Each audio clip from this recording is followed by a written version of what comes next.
Next example is the verb medir. How do you say medir in English, Natalie? Measure. Duas sílabas. Measure. Ah, that was good. Measure. Cuidado para você não colocar aquela vogal epentética que eu te falei aqui no final. Falar measure. Não tem esse I aqui no final. É measure. Two syllables. Measure. Com som de J quando esse S aparece aqui, ó.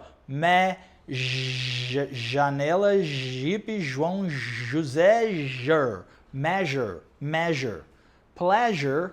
Measure. E visão? Vision. Vision. Vision. Two syllables again. Vision. Vision. E aquela música do Bruno Mars?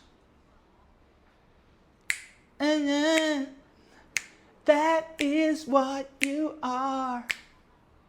You know that one. Pleasure. Not pleasure. It's not pleasure. It's with the T. Treasure. Treasure. Treasure. That is what you are. Treasure.